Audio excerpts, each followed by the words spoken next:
Now let us take problem number 3. This is problem number 3. Let me read it out. A cone of base dia 50, height 80 is resting in VP with axis at 45 degrees. The front view of the axis is making 30 degrees with HP. Draw the projections. Now this is cone. The size is given. So base 50 mm dia you are drawn. Resting in VP, so you draw circular view in the upper region above XY line with the background as VP. And the pyramid, because it is a cone, the cone shape will be seen in the top view. So the height of the cone is 80 mm, will come here 80 mm. So you have to write, I am repeating, you have to write the dimensions here. So this is the first position, no inclination. Now what we say, the axis is going to make 45 degrees with VP. So this axis, right now it is perpendicular to VP. This angle should be 45 degrees. So you can see this axis is drawn again at 45 degrees and this figure is repeated here such that the axis is at 45 degrees with VP. After you draw that, look at this drawing from the front.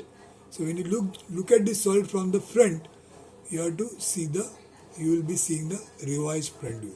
So this conical view, the circular view will be seen like this, because now the apex will go here and the circle, base circle will look like a ellipse and you are going to draw tangent lines to the ellipse. And this part of the base is hidden because it has gone behind. Now up to here, this much part you are already knowing because you have done this in the earlier semester.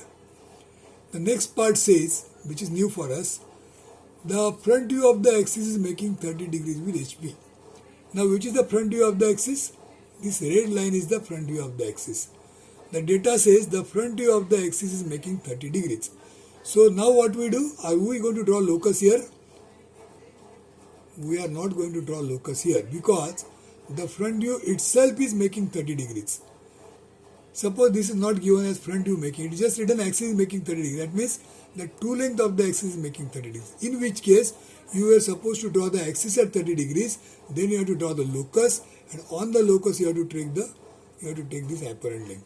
But here the apparent length, that means the front view itself is said to be making 30 degrees.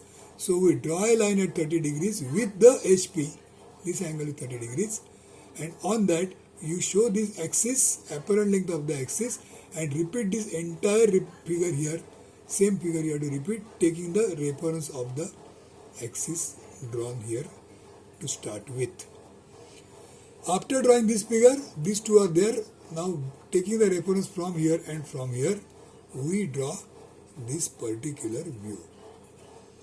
Now for drawing this view, what is important is that we have to mark the different points. So what are the points? You can say this is 1. Maybe you can draw this axis. So 1, 2, 3, 4. 1, 2, 3, 4. 1 here, so 1 here. 2, 2, 3, 3, 4, 4. So 1, 2, 3, 4. Therefore here also 1, 2, 3, 4. Here 1, 2, 3, 4.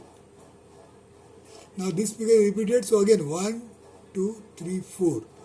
Now we need some extra points here. Let us see what are the extra points. Okay, so now let us focus at only the ellipse. How are we going to draw the ellipse?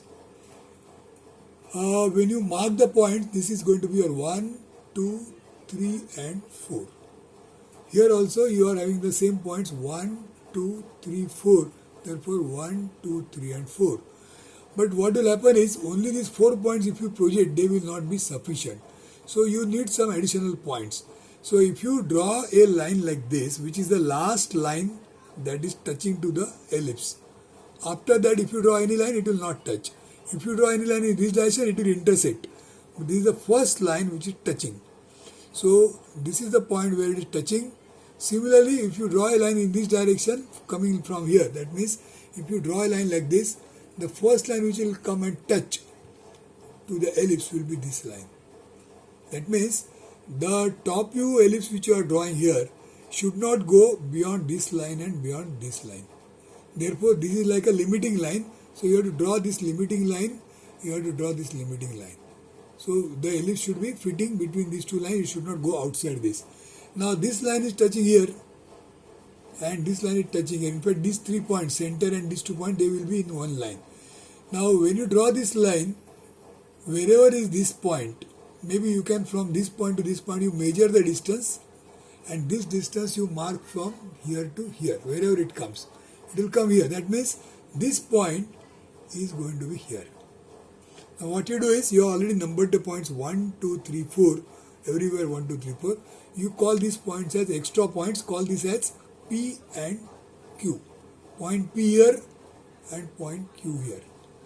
P, Q, and this is the point C, C for center. P, C, Q, P, C, Q. Now this P point is here, P point. So you project this P point here, project it here, project it from here, and this is the final P point. So the ellipse should not cross this point. Similarly, Q is here, Q is here, Q is here, means Q is here on the base. So project like this and project from here. This will give you point Q. So you have got point 1, 2, 3, 4 and points P and Q. So from these points 1, 2, 3, 4, P and Q, in these 6 points you have to draw the ellipse like this. So once you draw the ellipse, then you can join this apex point to the ellipse by drawing these two lines as tangent lines.